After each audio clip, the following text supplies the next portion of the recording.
Good morning দোস্ত, good morning guys. এখন বাজে ঘড়িতে হচ্ছে তোমার 3:30 বাজে, আর আমি কিন্তু রেডি হয়েছি গাইস। দেখতে পাচ্ছি তো বুট শুট পরে চাঙ্গা করে। এটি কিন্তু সিকিম যাওয়ার জন্য রাইড করার জন্য প্যান্টটা কিনেছিল, সেই প্যান্টটা পরে নিয়েছি দোস্ত। আর একদমই লেট করবো না, সব রেডি, ব্যাগ প্যাক রেডি সব গাইস। এখানে কিন্তু ব্যাগ ট্যাগও সব রেডি, চাঙ্গাভাবে গাইস রেডি হয়ে গেছে সব কিছু।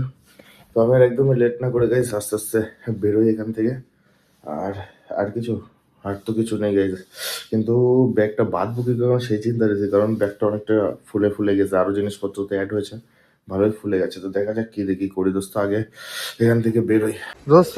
ঘটনা হচ্ছে যে এই পিছনে বাঁধতে পারলাম না গাইজ কোনোভাবেই, এখানে বাঁধা সম্ভব হয়নি, তাই আগে পুরোনো পদ্ধতিতে গাইজ আবার সাইডেই নিয়ে নিয়েছি। আর ভীষণ ভার হয়েছে এবার, কিন্তু ভালোই ভার হয়েছে। আর রানী গাইজ লংয়ে যাওয়ার জন্য ready. Good morning Rani, love you. সুন্দরভাবে যেও না, খাওয়াতে হবে ওকে কিছু। দোস্ত এখন ঘড়িতে বাজে হচ্ছে 4টে গাইস, 4টে বাজে। আর আমরা কিন্তু এখন ওদের বাড়ি থেকে বেরোচ্ছে। আর রানিও রেডি গাইস, সবই রেডি, আমিও রেডি। এখন সোজা যাবো পেট্রোল পাম্পে, গাড়িটা কিছু খাওয়াতে হবে, না খাওয়ালে তো হবে না। তো আগে গাইস সোজা আশেপাশে পেট্রোল পাম্পে যাই। আমি এখন আছি কিন্তু বারাসাতে দোস্ত। এখন 4টের সময় আমরা বারাসাত ছেড়ে আস্তে আস্তে পুরীর উদ্দেশ্যে বেরোবো। বারাসাত থেকে ভিতরে কোন রাস্তা দিয়ে গাইস কল্যাণী এক্সপ্রেসে উঠে গেছে। তো কল্যাণী এক্সপ্রেসে উঠেই বা পাশে একটা পেট্রোল পাম্পে চলে এসে এখান থেকে তেল ভরে নিলাম গাইস। আর প্রথমে 500 টাকার তেল ভরে নিয়েছে। আর এখানে তেল ভরার সাথে সাথে গাইস একটা ইন্টারেস্টিং জিনিস লাগলো, যেটা ভীষণ, ওই দেখো দোস্ত, টিভি চলছে এন্টারটেনমেন্ট করার জন্য। এটা আলাদাই লেভেলের লাগছিল গাইস। তেল ভরে কিন্তু আমরা গাইস কল্যাণী এক্সপ্রেস ধরে সোজা বেরিয়ে পড়েছি। আর হাইওয়েটা কত সুন্দর লাগছে দেখো ভোরবেলা, এখন কিন্তু প্রায় 4টে বাজে গাইস। আর চারিদিকে আলোটাও কিন্তু খুব সুন্দর লাগছে। আর আমি কিন্তু ফার্স্ট টাইম গাইস এত রাত্রে এত লংয়ের জন্য বেরিয়েছি গাইস, আরও একটা আনন্দ। উফ, এখন ঘড়িতে বাজে গাইস পুরো 6টা, পুরো 6টা বাজে। এখানে কী করে দেখাবো, আর এইখানে দেখে না গাইস, পুরো পুরো 6টা বাজে, পুরো 6টা। আর আমি এখন আছি NH-16-তে গাইস। আর এখন আমি আছি হচ্ছে ফুলগাছিয়াতে। এই যে লোকেশন দোস্ত আমার ফুলগাছিয়া, আর এই যে হচ্ছে NH-16। এইখানে এখন সকাল হয়ে গেছে, তো তাই একটু চাটা খেতে হবে। তোর জন্য গাইস একটা কাকার দোকানে দাঁড়ালাম, এইখানের এই দোকানে। এই দোকানে গাইস দুজনে মিলে এখন চা খাবো ভাই, চিল করে, তাই তো? তুমি কোথা থেকে উঠিছো গায়েব হয়ে? এখান থেকে দোস্ত আমি জাস্ট একটু আগে সামনে থেকে তুলেছি, তখন জ্যামে ছিলাম বলে আমি আর ভিডিও করিনি দোস্ত। ওর একটা রিলেটিভের বাড়ি এসেছিল সামনে, তোমার এখান থেকে 10-15 কিলোমিটার দূরে। আমি ওকে ওখান থেকে পিক আপ করি না, সোজা সামনে এখানে ফাঁকা জায়গায় এসে দাঁড়ায় আমি গাইস ভিডিও করি। যে আমার সাথে একটা মেম্বার জয়েন হয়েছে গাইস, সে হচ্ছে ঠান্ডা, ঠান্ডায় কাঁপছে দোস্ত পুরো। আমার নিজেরই ঠান্ডা লাগছে, গাড়ি যাচ্ছে এত হাওয়া, ঠান্ডায় ইয়ে হবে না তো। জানাতে থেকে তো গরম গরম চা নিয়ে নিয়েছি দোস্ত। এখন চা খাবো, চাটা খেয়ে আর বেরোবো তারপরে। আর মেন যে জিনিস সেটা হচ্ছে গাইস ব্যাগটা বাঁধিস দেখো, তো অন্ধকারে ভালো করে দেখাতে পারিনি মনে হয়। ব্যাগটা বাঁধা ঠিক আছে তো? তোমরা দেখো তো, একটু সাজেশন করো তো, যদি কেউ জানো যে আরো ভালো কি করে বাঁধা যায়। আর এই ব্যাগটা তো কাঁধে নিয়ে নিচ্ছে, এই ব্যাগটা ও কাঁধে নিয়ে নিচ্ছে, বাকি কিছু সময় পরে আমি নিয়ে নেবো। আর এটা কিন্তু এইখানেই থাক, এটা ভেঙে না যায়, সমস্যা হচ্ছে এইটা। ইন্ডিকেটারটা ভেঙে গেলেই জ্বালা ফাও, অনেকগুলো টাকা খরচা চলে যাবে করে। এমনি কোনো অসুবিধা হচ্ছে না দোস্ত, গাড়িটা একটু ঠান্ডায় রেস্ট নেই। ইঞ্জিন হিট হয়েছে, ভালোই হিট হয়েছে, হিট হয়নি বলবো না, ভালোই হিট হয়েছে। আর আমি কিন্তু এখন এই ফুলগাছিয়া, যেটা ফুলগাছিয়া হচ্ছে আমার বাড়ির থেকে প্রায় 100 কিলোমিটার দূরে হবে। কিন্তু আমি যখন বারাসাত থেকে বেরিয়েছি, যখন সহদলদের বাড়ির থেকে, ওখান থেকে এটা 60-65 কিলোমিটার আপাতত চালিয়ে আসলাম। 4টের সময় বেরিয়েছি, আর এখন বাজে পুরো 6টা। 4টে মানে 10টার সময় বেরিয়েছিলাম, এখন 6টা বাজে। মানে 60-65 কিলোমিটার কিন্তু গাড়ি চালানো হয়ে গেছে আমার। তো আমরা চাটা খাই, তারপরে আবার এখান থেকে বেরোবো। আমাদের গাইস চাটা খাওয়া কমপ্লিট হয়ে গেছে। আর চাটা এত টেস্ট গাইস, এত টেস্ট, সেটা মানে কল্যাণী বলবে যে কেমন খেতে ছিল চাটা। ওর মুখ থেকে, নিজের মুখ থেকে গাইস শুনে নাও। আমি বললে হয়তো বিশ্বাস করবো না, কিন্তু ও তো আর মিথ্যে কথা বলবে না দোস্ত। না, চাটা সত্যি দারুণ। একটু জোরে বলো। আমার বলছে জোরে বলো, সত্যি চাটা খুব টেস্ট। আর গাঢ় এত, মনে হচ্ছে মোষের দুধের আর কি। এই দেখো দেখো গাঢ় দেখছো কি পরিমাণে, তাই তো? ভীষণ টেস্ট, ভীষণ টেস্ট। আর কল্যাণকে কেমন লাগছে টুপিটা পরে জানিও, কিন্তু খুব সুন্দর লাগছে তোমাকে। তো দোস্ত আমাদের চাটা খাওয়া গেছে, এখন আমরা আস্তে আস্তে আবার রেডি এখান থেকে বেরোবো। সামনে আবার কোথাও একটু রেস্ট হবে, এরকম দাঁড়াবো, গাড়িটাও রেস্ট হবে, আমাদের শরীরটা রেস্ট হবে। মালুমই পারবে না যে আমরা লংয়ে যাচ্ছি বা এত দূরে যাচ্ছি। তো আপাতত এখান থেকে বেরোই দোস্ত আমরা। চা খেয়ে বেরোতে পারলাম না গাইজ, দেখি কোলাঘাটে চলে এসছে। এখন বাজে গাইজ মনে হয় হয়তো 5টা 5:30 বাজে। আর এখন আমরা গাইজ কোলাঘাটে, আর ওই দেখো সূর্য মামা কিন্তু উকি মারছে গাইজ। আর কোলাঘাট এটা ব্রিজ কত সুন্দর লাগছে দেখো, ভোরের কোলাঘাট ব্রিজ। ও জাস্ট ওয়াসাম লাগছে, কিন্তু জাস্ট ওয়াসাম গাইজ। আমরা এখন আছি গাইজ বেনেদিঘি বলে গাইজ, এই যে এখানে দেখা যাচ্ছে, এই যে বেনেদিঘি বলে গাইজ। আর এই যে এখানে আমি আছি এখন দাঁড়িয়ে। আর আমার যেতে গাইস টাইম লাগবে 8 ঘন্টা 300 কত কিলোমিটার গাইস। এই যেখানে ব্যানার দেওয়া আছে দেখতে পাচ্ছ দোস্ত, এগুলো বাদ, দীঘা বাদ গাইস, পুরী যাচ্ছে। জলেশ্বর গাইস কিন্তু আমাদের ওখানে একটা আছে, জলেশ্বরে শিব মন্দির বলে। আর পুরী আমাদের 373 কিলোমিটার দোস্ত, মানে অনেকটা টান টান কিন্তু অনেকটা চলে এসেছে, অনেকটা, তাই না? এনজয় হচ্ছে গাড়িতে। এ ঘুমাচ্ছে, রাস্তার যে মজা সেটা নিতে পারে না, ঘুমাচ্ছে বিন্দাস, চোখ বন্ধ করে আমার গায়ে হেলান দিয়ে শুধু ঘুমাচ্ছে। ওর কাজ শুধু গাইস ঘুমানো, তাছাড়া আর কাজ দেখতে পাই না। ওরে গাড়ি চালানো শেখাতে হবে আমার যা মনে হয়, কারণ আমি একা কত গাড়ি চালাবো। তো দোস্ত আমার আরো 373 কিলোমিটার গাড়ি চালা ওখানে যেতে হবে। প্রায় 373, তো ধরো আমাদের হোটেল মোটেল তো 400 ধরে নাও গাইস, এখনো 400 কিলোমিটার আমার গাড়ি চালাতে হবে। এখন 150 কিলোমিটার মতো চালাইছে আপাতত, এখনো 400 কিলোমিটার মতো গাড়ি চালাতে হবে। আর পাইছে গাইস বিশাল জোরে আমার বাচ্চা, তো সামনে করে একটা ফাঁকা জায়গা দেখি দেখতে হবে। তো আমি ব্যানারটা দেখে কিন্তু এখানে দাঁড়ালাম তোমাদের দেখানোর জন্য, যে পুরী আর এখান থেকে এত কিলোমিটার দূরে। আমি এখন আছি গাইস গোপীনাথপুরে, গাইস গোপীনাথপুরে দেখতে পাচ্ছ গাইস, এই যে এইখানে গোপীনাথপুরে গাইস আছি। আর রানী কিন্তু সুন্দর সার্ভিস দিচ্ছে, সুন্দর চলছে গাইস। আর এদিকে রাস্তা সোজা, পিছনেও গাইস সোজা রাস্তা, সোজা এরকম যাওয়া আসা হচ্ছে। তো আর এইখানে গাইস ব্যাকগ্রাউন্ড বা যে ওয়েদারটা গাইস জাস্ট ওয়াও গাইস, চারিদিকে ধান আর ধান আর ধান। আর এ পাশেও কিন্তু সেম দোস্ত, চারিদিকে ধান আর ধান আর ধান, মানে এখানে ধানের চাষবাস সবচেয়ে বেশি আমি যা দেখছি। আর এই যে সূর্য উঠছে গাইস, এই যে এখানে যে দেখতে পাচ্ছ সূর্যটা উঠছে, এত সুন্দর লাগছে তোমরা কল্পনা করতে পারবে না। যে মর্নিং এর যে ভিউ গাইস, রাইড করার সোজা রাস্তা, চারপাশে কোনো ঘর বাড়ি কিচ্ছু নেই, যে এত সুন্দর লাগছে না, কল্পনা করে বোঝাতে পারবো না গাইস। যারা রাইড করে বা যারা তোমার ড্রাইভার, তারাই একমাত্র এই ভিউটা নিতে পারে। আর যারা এখানে লোকাল তারা তো অলওয়েজ নাই, কিন্তু রাস্তার যে ভিউ, মর্নিং এর ভিউ গাইস, লাস্ট কবে আমি দেখেছিলাম সেটা আমি ভুলে গেছি, লাস্ট কবে দেখেছি। কিন্তু আজকে যা মজা আসছে গাইস, একটা আলাদা লেভেলের মজা আসছে। তো আমি এখন আছি পশ্চিম মেদিনীপুরের ভিতরে গাইস, গোপীনাথপুরে। আমি আস্তে আস্তে যাবো ওইদিকে, সামনে খিদে পেয়ে গেছে, ঘড়িতে বাজে প্রায় 8:30। আর আমাদের কিন্তু বিকালের আগে পৌঁছাতেই হবে, এখনো 378 কিলোমিটার বাকি গাইস। 378 কিলোমিটার মানে বেশি দূর হয়নি, আমরা এখন এসছি। মানে প্রচুর এখনো রাইড করতে হবে, প্রচুর ফান হবে, প্রচুর এনজয় হবে, খাওয়া দাওয়া মন মতো হবে গাইস, পুরো চিল হবে গাইস। ভিডিওটা কিন্তু স্কিপ না করে তোমরা পুরোটা দেখতে থাকো গাইস, কি কি করতে থাকি। আর এরে কি বলবো গাইস, এরে গাড়ি চালানো শেখাতে হবে আমার। এরে গাড়ি চালানো না শেখালে আমার সমস্যা হয়ে যাচ্ছে দোস্ত। পুরো 500 না 600 কিলোমিটার আমি চালাবো, আমি বাড়ি যাবো, আমি ঘোরাবো, মানে ড্রাইভার বানিয়ে রেখেছে আমাকে গাইস, ড্রাইভার বানিয়ে। এরাও গাড়ি চালানো শেখাতে হবে দোস্ত। আচ্ছা পার্সোনাল ড্রাইভার, তো ঠিক আছে, কোনো ব্যাপার নেই দোস্ত, আমরা আস্তে আস্তে সামনের দিকে এগিয়ে যাই। এখন দোস্ত ঘড়িতে বাজে হচ্ছে 10টা বাজি রে, করো 10টা বাজে 10 মিনিট বাকি আছে। তো এখন আমি যেখানে দাঁড়িয়ে আছি সেই জায়গাটার নাম হচ্ছে খড়গপুর গাইস। আর আমরা এই সামনে রোড ধরে যাচ্ছিলাম, কিন্তু এই রোড ধরে সোজা ওই পাশ দিয়ে, এটা যাওয়ার রাস্তা, ওইটাতে যাচ্ছিলাম। তো এই দোকানটা দেখে গাইস আমি আবার রিটার্ন এসেছি। দোকানটা আমার খুব ভালো লেগেছে, ওর জন্য গাইস আমি আবার আধা কিলোমিটার আমি রিটার্ন এসেছি, যে এখানে তাহলে আজকে সকালে ব্রেকফাস্টটা করা যায়। তো এ তো খাওয়ার জন্য রেডি হয়ে গেছে একদম। কি অর্ডার দিচ্ছ? ডিম টোস্ট, কচুরি এইসব অর্ডার দিছো? আমি আমার জন্য কি অর্ডার দিছো? আচ্ছা আমার জন্য কচুরি অর্ডার দিচ্ছে, আর ওর জন্য ডিম টোস্ট। আর কি কি খাই গাইস দেখি, অর্ডার দেওয়া হয়েছে, কাকি সুন্দরভাবে নিজে গরম গরম বানিয়ে নিয়ে আসছে। তো সবাই গাইস বসতে লাগে আর এই জায়গার মজাটা নিতে লাগে, খুব সুন্দর। হাইওয়ে দিয়ে গাড়ি যাচ্ছে, একটা আলাদা করে ফিল আসছে কিন্তু দেখতে, এত শু শু এরকম হচ্ছে গাড়ি। তো এইখানে বসে যেন আমাদের দেখতে আর খেতে সুবিধা হয়, আমি চাঙ্গাভাবে এখানে বসে দেখবো গাড়ি ঘোড়া আর খাবো এখানে রিল্যাক্স। আর আমার রানীর অবস্থাটা দেখো দোস্ত, রানী পুরো ফুল প্যাকিং, কিন্তু আমার পুরো জান আছে, আমার জান পুরো। এদের নিয়ে আমি সব জায়গায় যেতে চাই গাইজ, আমার জান আছে। আমাদের কিন্তু খাবার চলে এসে গাইজ। আর এই জিনিসটা যে প্রেজেন্টেশন আমার খুব ভালো লেগেছে, আমি প্রথমবার দেখছি এরকম ভাবে প্রেজেন্টেশন। আর এই যে ডিমটা সস পছন্দ করে না বলে সস নেই, কিন্তু এই যে প্রেজেন্টেশনটা গাইজ, এতে এরকম প্লেট আমি লাইফে প্রথম দেখছি, পুরো প্রথম দোস্ত। আশা করি ভালো লাগবে, খেয়ে দেখতে হবে কেমন লাগে। আর ও খেয়ে বলবে কেমন লাগছে, আমিও খেয়ে বলবো গাইজ কেমন লাগছে। আরেকটা জিনিস আসা বাকি, সেটা হচ্ছে ডিম সিদ্ধ গাইজ, কারণ শরীরে প্রোটিনের দরকার। তো ওর জন্য গাইজ ডিম সিদ্ধ অর্ডার দেওয়া হয়েছে, এটা খেতে লাগে, ওটা আসলে তখন দেখাবো। তো গাইজ আমাদের নেক্সট আইটেম ছিল হচ্ছে ডিম। ডিমও কিন্তু দেখেছে, এখানে রয়েছে 2টো ডিম গাইজ, আর খুব সুন্দর প্রেজেন্টেশন করেছে দেখো। এন্ড ঘটনা হচ্ছে আমি তো কচুরি খাচ্ছিলাম গাইজ, আর ও খাচ্ছিল হচ্ছে তোমার কি ছিল, ডিম টোস্ট। ওর ডিম টোস্ট খাওয়া শেষ হয়ে গেছে, ওরা খিদে পাইছে, তো আবার কচুরি নিচে গাইছে, আমার তাদের কচুরি শেয়ার করছে, বুঝো। মানে কেমন লাগছে কচুরি?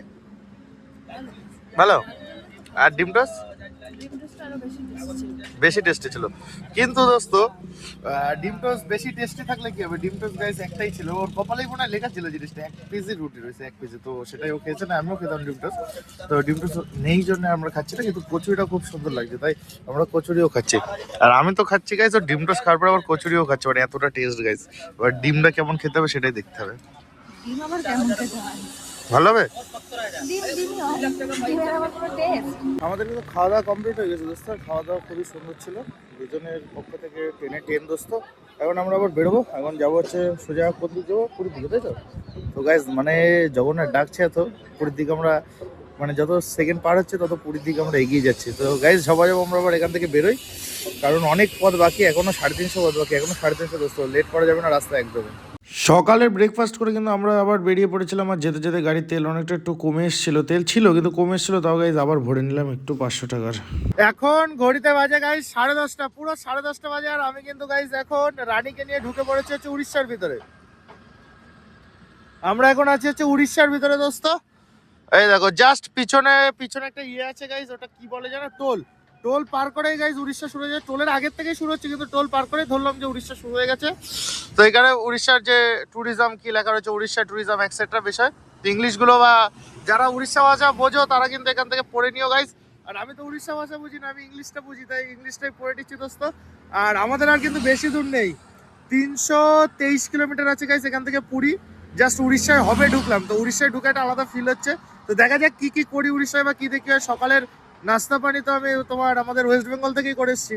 তো ফার্স্ট টাইম রাজ্যের বাইরে গাইজ বাইক নিয়ে, ফার্স্ট টাইম নিজের রাজ্যের বাইরে আসলাম বাইক নিয়ে, একটা আলাদা ফিল আসছে, তাও রানীকে নিয়ে একটা আলাদাই ফিল, তাই না? বাইকে করে ফার্স্ট টাইম, তো বাইকে করে ফার্স্ট টাইম গাইজ একটা আলাদাই ফিল আসছে দোস্ত। তো আস্তে আস্তে সামনের দিক যেতে থাকি, দেখি আরো কি কি হয় আমাদের সাথে। আমরা তো দোস্ত সেই তেল ভরে বেরোয়েছি, তারপর আর কোথাও থামিনি, 1-2 ঘন্টা একটা না গাড়ি চালাইছি, একটা না।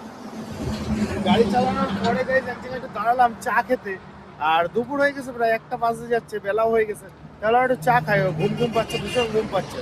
তো দাঁড়ালাম, একটু ইঞ্জিন এরকম হাত দিচ্ছি গাইজ, হাত দেওয়া যাচ্ছে না, এত গরম এত হিট। চলো এই দেখো দোস্ত, জল ফুটছে, দাও দাদা, জল ফুটছে মনে হচ্ছে, কি অবস্থা, এত হিট হয়ে গেছে। গাড়িটা একটু ঠান্ডা হোক দোস্ত, গাড়ির ইঞ্জিনটা একটু ঠান্ডা হোক, 5-10 মিনিট আধা ঘন্টা বসি, আমরা টুকটাক কিছু চা টা খাওয়া দাওয়া করি, ওর সময় গাড়ি একটু ঠান্ডা হোক, না বেশি প্রেশার দেওয়া যাবে না, প্রচুর প্রেশার পড়ে যাচ্ছে, প্রচুর প্রেশার। মানে কত লং চালানো হয়ে গেল গাইজ আজকে, কত লং, এখনো প্রায় 200-250 কিলোমিটার যাবো, এখনো 200-250 কিলোমিটার বাকি আমাদের, তার মানে বুঝতে পারছো কতটা এখনো চলবে। তো গাড়িটা একটু রেস্টটা নিতে লাগুক, আর দোস্ত আমরা একটু চাটা খেতে লাগি। চাটা তো খাওয়া দাওয়া কমপ্লিট দোস্ত, তো আমরা এখন বেরোবো। আর আমি কিন্তু সোয়েটার খুলে নিছি গাইজ, সোয়েটার খুলে গাড়ির উপর রেখে দিছি, ও হাতে করে ধরে নিয়ে নেবে এটা, আর আমি ব্যাগ নিয়ে নেবো গাইজ। আর এই গেঞ্জিটা কেমন লাগছে ওকে, এই গেঞ্জিটার সাথে কেমন মানাচ্ছে গাইজ।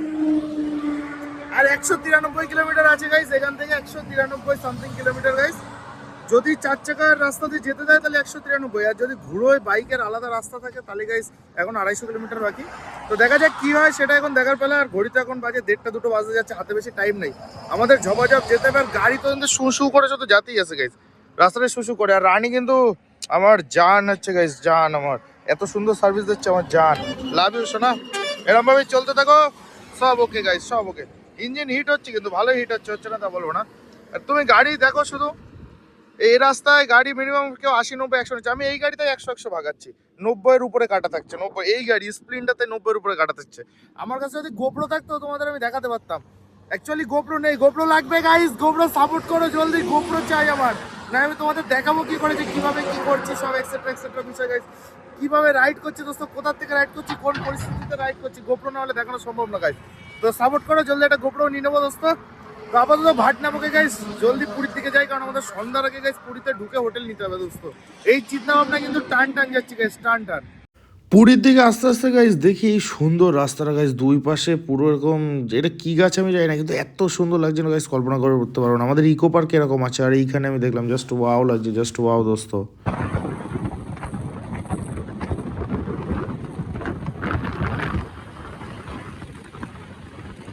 যেতে যেতে কিন্তু গাইজ আমাদের প্রথম পাহাড়ের সাথে দেখা হয়ে গেল গাইজ। আর আজকের দিনে মানে পুরী আস্তে আস্তে গাইজ এই প্রথম পাহাড় আমি কিন্তু দেখতে পেলাম। আর এই বাঁ পাশে গাইজ বালি, প্রচুর ট্রাকে বালি ভরছিল। আর ডান পাশে গাইস পাহাড়, আর এই পাহাড়টা কিন্তু প্রথম ছিল আমাদের আজকের দিনে গাইস। উড়িষ্যায় ঢোকার পরে প্রথম গাইস পাহাড় দেখলাম, একটা আলাদাই লেভেল লাগছে গাইস, আলাদাই লেভেল। এখন ঘড়িতে বাজে গাইস 5:03, পুরো 5:03 বাজে গাইস। আর আমি কিন্তু পুরীর ভিতর না গাইস, এটা পুরীর সাইডে প্রায় চলে আসি। আমি যেখানে দাঁড়িয়ে আছি সেখান থেকে পুরী আর কত কিলোমিটার? 60 কিলোমিটার। তো 60 কিলোমিটার, কিন্তু দেখে মনে হচ্ছে গাইস পুরীর ভিতর চলে আসি। দেখো যে লাল বালি, আমরা ঘর করে যেসব বালি, তো সব বালি জল, একটা আলাদা ফিল আসছে। অবস্থা চলে আসছি কিনা জানি না। তো দেখা যাক, আমি পুরীর কোনো ব্যানার ট্যানার পাইনি, আমি জাস্ট নর্মালি লোকের ধরে জিজ্ঞেস করে আসছি। আর আমার অ্যান্ড্রয়েড যে ফোনটা, ওইটা গাইস পুরো লক হয়ে গেছে, চার্জ নেই। এই আইফোনটা আমি বাঁচিয়ে রেখেছিলাম চার্জটা, যে ভিডিও করতে কাজে লাগবে দোস্ত, ওই জন্যই কিন্তু আমি এখনো ভিডিও করতে পারছি দোস্ত। এটাও বেশি চার্জ নেই, কখন বন্ধ যাবে তার ঠিক ঠিকানা নেই। এখনো 60 কিলোমিটার আমার যেতে হবে পুরী যেতে গেলে গাইস, 60 কিলোমিটার। আর এখন 5টা বেজে গেছে, মানে বুঝতে পারছো মানে কত দূর, এখনো অনেক দূর গাইস, এখনো। চোখ বন্ধ করে তো আমি গাড়ি চালাচ্ছিলাম গাইস, গাড়ি চালাতে চালাতে রাস্তা থেকে ওয়েলকাম পুরী গাইস দেখে একটা আলাদা ফিল হলো ওকে। আমরা কিন্তু ফাইনালি গাইস চলে এসেছি, ফাইনালি, মানে এখনো পুরো আসেনি, এখনো 29 কিলোমিটার দূর গাইস। এখান থেকে এই যে পিছনে যেটা দেখছে এই সাইডে, এই রাস্তা ধরে সোজা 29 কিলোমিটার গেলে আমরা পুরীর যে বিচ গাইস ওইখানে পৌঁছাবো। আর আশেপাশে ওখানে গিয়ে হোটেল নেবো এই চিন্তা ভাবনায় রয়েছি। তো এখন একটু গাড়িটা একটু রেস্ট দিচ্ছি আবার, কারণ 100 কিলোমিটার 80-90 কিলোমিটার পর পর গাড়িটা রেস্ট দিচ্ছি গাইস, গাড়িটা একটু রেস্ট হচ্ছে হোক। তত সময় গাইজ আমি একটু মানে যত সময় লাগে তত সময় একটু রেস্ট হবে, তারপরে আবার এখান থেকে বেরোবো। মেন কথা গাইজ, পাশা ব্যথা হয়ে যাচ্ছে, মানে প্রচুর পরিমাণে হচ্ছে না। বেবিরে নিয়ে বেরোলে যে পরিমাণে পাশা ব্যথা হয় তার থেকে অনেক কম, অনেক কম, অনেক কম হয়। কিন্তু পাশা ব্যথা হয়ে যাচ্ছে যখন একটু 5-10 মিনিট একটু এরকম দাঁড়িয়ে নিচ্ছি, ব্যাস রিল্যাক্সে আবার বেরিয়ে যেতে হচ্ছে। আবার 50-60-100 কিলোমিটার চোখ বন্ধ করে চলে যাচ্ছে। আর রাস্তা এত সুন্দর গাইজ, তেলের মতো রাস্তা, তেলের মতো, চোখ বন্ধ করে শুধু চালাবার, সোজা তেলের মতো রাস্তা, এত সুন্দর। তো গাইজ আর 29 কিলোমিটার যেতে হবে, লেট না করে গাইজ সকাল সকাল চলে যাই। একটু আগে তো দেখলে যে 42 কিলোমিটার দূরে পুরী, আর এখানে কি বলছে দেখো, জাস্ট একটুখানি পরে, হয়তো 3-4-5 কিলোমিটার পরেই গাইজ পুরীতে আমরা ঢুকে যাব। পুরীর ভিতরে এন্ট্রি নিতেই গাইজ সবার প্রথমে সিগন্যালের সম্মুখীন হলাম, এবং এই প্রথম পুরীতে দেখলাম মানে আসার পথে যে কোথাও সিগন্যালে আমি দাঁড়িয়েছি বা সিগন্যাল আছে গাইজ। এখন ঘড়িতে বাজে গাইজ 6:52, আর আমি এখন এই হোটেলের উপরে আসলাম, হোটেলের রুম নিয়েছি গাইজ। জাস্ট এখন আমি আগে উঠিনি, একবারে গাইজ ব্যাগ নিয়ে উঠছি। এত ভার, এত ভার, কল্পনা করতে পারবো না দোস্ত। কোন রুমটা নেছে আগে দেখে নি দোস্ত। রুমে তো চলে এসেছি গাইজ, তোমরা দেখলে তো। রুমে এসে গাইজ হালকা পাতলা ফ্রেশ হলাম, কোনো চাটনি কিছু করিনি, জাস্ট হালকা পাতলা ফ্রেশ হলাম, চোখ মুখ জল দিলাম, কুলকুচি করলাম, বাথরুম টাথরুম করলাম, রেস্ট করে দুপুর দিয়ে কিছু খাই, তোমরা ভালো করে জানো। দুপুরের টাইমে খিদে পাইছিল বলে চা খাইছিলাম, কিন্তু তো খিদে পাইছে ভীষণ পরিমাণে। তখন বাইরে যাব, কিছু দেখি খাবার দাবার যদি পাই ঘরে নিয়ে আসবো, বা বাইরেতে যদি কিছু খাই খেয়ে আসবো। তারপরে কালকে থেকে টপ ঘোরা চালু হবে। আজকে আর বেশি ঘুরবো না, জাস্ট খাবার দাবারগুলো রেডি করবো, এই হচ্ছে গাইস। আর গামছা নিয়ে বাড়িতে গামছা আনতে ভুলে গেছিলাম, তো একটা গামছাও কিনতে হবে। তো সবার প্রথম গামছা, খাওয়া দাওয়া, তারপরে ঘরে আসা গাইস। আজকে বেশি কোথাও ঘুরবো না, তাই বেশি ভিডিও দেখাবো না দোস্ত, ঘুরবো না যখন দেখাবো কি করে। কিন্তু কালকে সকাল থেকে কিন্তু আমাদের ঘোরা স্টার্ট হবে দোস্ত, কোথায় কোথায় ঘুরতে হবে সব রাত্রে প্ল্যান করবো, সব কিছু করবো। তো আর লং আমি ভিডিওটা বানাতে চাইছি না, জাস্ট কি কি করছে এরপরে, খাবার কি কি আনছি বা কোথায় কি করছে সেটা একটু দেখাবো শুধু আমাদের দোস্ত। সবার প্রথমে কিন্তু আমি হোটেল থেকে বেরিয়ে চলে এসেছি গাইজ সমুদ্র দেখতে, কারণ সমুদ্রের প্রতি একটা আলাদাই ভালোবাসা গাইজ। আর এখানে মেলা গাইজ, অসম্ভব বড় মেলা মতো বসেছে। যারা পুরীতে এসেছো তারা কিন্তু জানো, আর এটা কিন্তু আমার first time guys, first time আমি পুরীতে এসেছি। আর সমুদ্রের ঢেউ এত গর্জন করছে, মানে মনে হয় লেবে যেতে ইচ্ছে করছিল, কিন্তু রাত বলে পারিনি, কালকে সকালে দেখা যাবে। এই যে এটা হচ্ছে আমি, এই যে এই মোটা করে শরীরটা হচ্ছে আমার। খাবার পেয়ে মোটে গরম গরমে খেয়ে নিচ্ছে, আমি কিন্তু এখন একটা ট্রাই করিনি। এখান থেকে আমরা নিয়েছি গাইজ এইটা, কেমন লাগছে খেতে? ভালো দোস্ত। তোমরা তো দেখলে বাইরে গিয়ে কি কি করলাম গাইস। চিংড়ি মাছটা খেলাম, আর কিচ্ছু না দোস্ত, ওই একটাই খেয়ে সমুদ্র থেকে একটু ঘুরে গাইস ঘরে চলে এসে আবার ঘুমাতে ভীষণ ঘুম পাচ্ছে। আর রাত বেজে গেছে কিন্তু অনেক, গাইস 9:30-10টা বাজতে যাচ্ছে। তো এখন আমরা ঘুমাবো। আর রাতের খাওয়া দাওয়া বলতে গাইস জাস্ট ওই যে, আর এখানে যে দাম গাইস, অসম্ভব দাম, ওর জন্য আমরা রাতে কিছু খাইনি। ওই মাছ ভাজা অনেকগুলো ছিল, তোমরা দেখেছো, ওদের পেট ভরে গেছে। আর পেট সারাদিন না খাওয়া, তো ওর জন্য খেতে পারিনি। তো এটাই হচ্ছে কথা দোস্ত। তো আজকে ব্লগ ভিডিও এই অবধি থাকলো। সারাদিন যা যা করলাম জার্নিটা পুরোই তোমাদের সামনে তুলে ধরার চেষ্টা করেছি গাইস, এবং যতটা পেরেছি আমি তুলে ধরেছি কিন্তু। তো তোমরা একটু চ্যানেল নতুন হলে চ্যানেলটাকে সাবস্ক্রাইব করে দিও, এবং বেল আইকনে ঘন্টি বাজিয়ে দিও দোস্ত। তো গুড নাইট সবাই, ভালো সুস্থ থাকো, নেক্সট ভিডিওতে।